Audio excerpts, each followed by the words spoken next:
What if I told you that a simple, single decision could cost you thousands or more in your midlife years?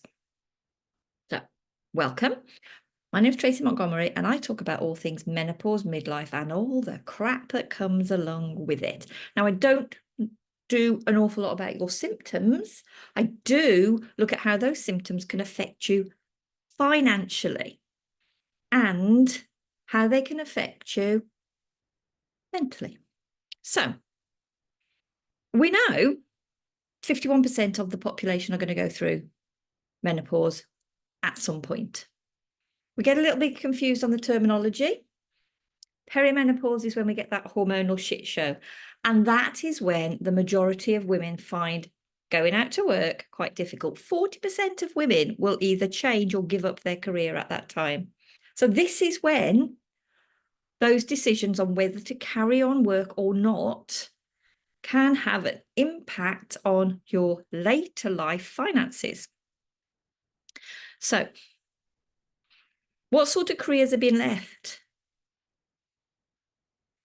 Why are they being left? So the thing is, excuse me, your hormonal roller coaster is going to affect how you feel about yourself. It's going to affect how you can perform.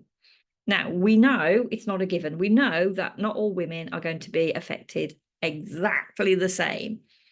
Wouldn't it be so much easier if it was? But that isn't what happens. We're all individuals. And it affects all of us differently. We also know that once we get into midlife, we have a change in our responsibilities. Now, for some of us, we might have produced our own offspring who are now producing their offspring and want a little bit of help with the childcare. We may have older relatives that need a little bit more care and consideration as they are aging. We might just not be physically capable of coping with the amount of work pressure that we had previously. Because bear in mind, once you're in this hormonal shit show and beyond, you may become more fatigued. You might not physically be able to do the work that you did prior. You may have brain fog, which can be quite humiliating, embarrassing, and concerning because you're thinking it's something else. All of that can lead to you becoming burnt out. We've heard that term, burnout, with your career and where you're going and what to do about it. Now, bear in mind, we are in the Western world in the middle of a cost of living crisis. It doesn't matter where you are in the world, there's a cost of living crisis. Resources have gone sky high. The amount of us on the planet is increasing exponentially, which means that food costs, food production costs are increasing, energy costs are increasing. So that means we have to pay more to get the things that we want. We are also living in this fast economy. We want things before we've even thought of wanting them. Does that make sense? So we're seeing all the Gen Zs, they're all scrolling on their top tickers and they want to buy something and then they get upset because it doesn't come a nanosecond later. That's the economy we are in nowadays. And it can be all-consuming, overwhelming. We have the same expectations as well, though, because we want things pretty darn quick. We're not used to waiting now. We have some of the overspill from the Gen Zers has come to us, and we want things pretty quickly. And our tolerance levels, because of everything else that's going around, may be diminished. Our understanding may have increased, but our tolerance may have decreased. So, what can we do? We can keep on keeping on. We can always do that. But there comes a certain point where we physically can't. Excuse me a minute whilst I have a sip of my coffee. So we might want to, at this stage, reassess where we are in our careers and reassess what we can actually do.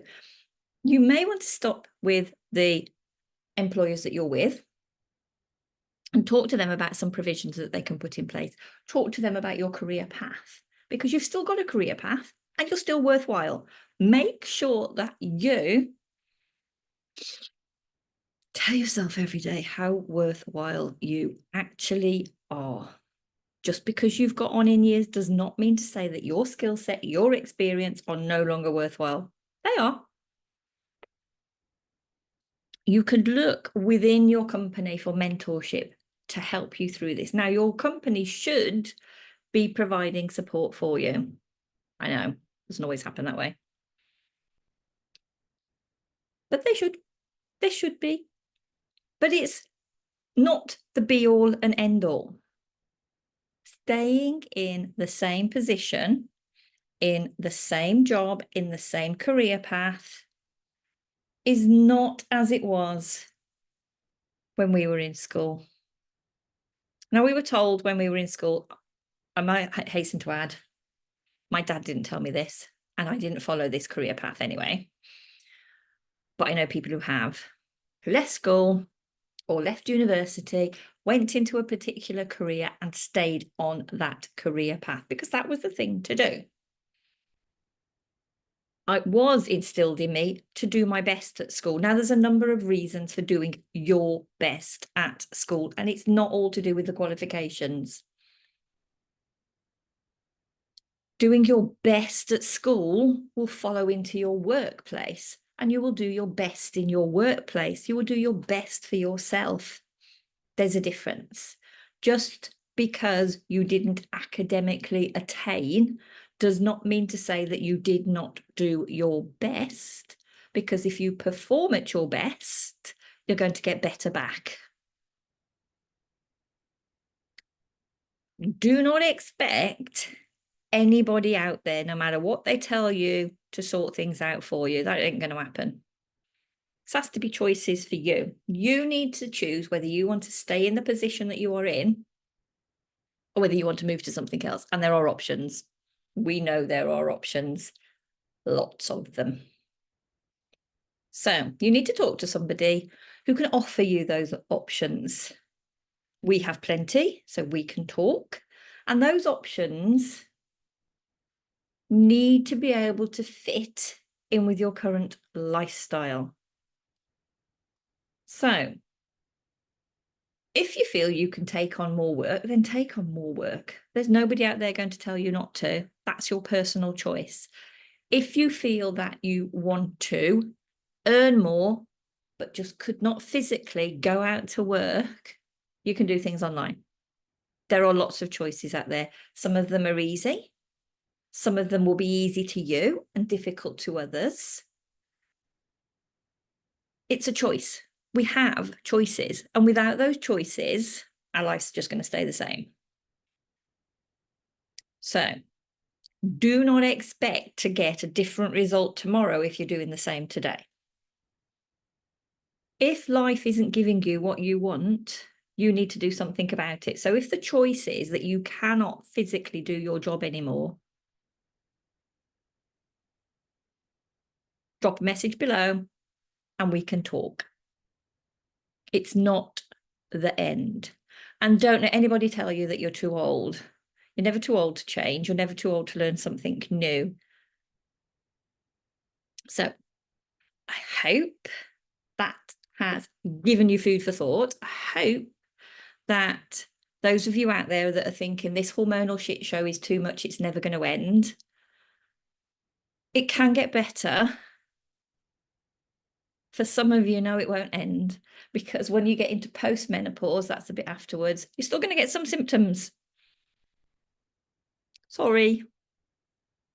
It's just the way it is. We have in our heads that menopause is just when the hormonal shit show is going on. Nah. Once your hormonal shit show starts and you come through to the other side, there's still going to be something going on and you're in post-menopause. Let's talk. Let's sort your shit out and get you into a better place for your future. Look forward to hearing from you. Bye for now.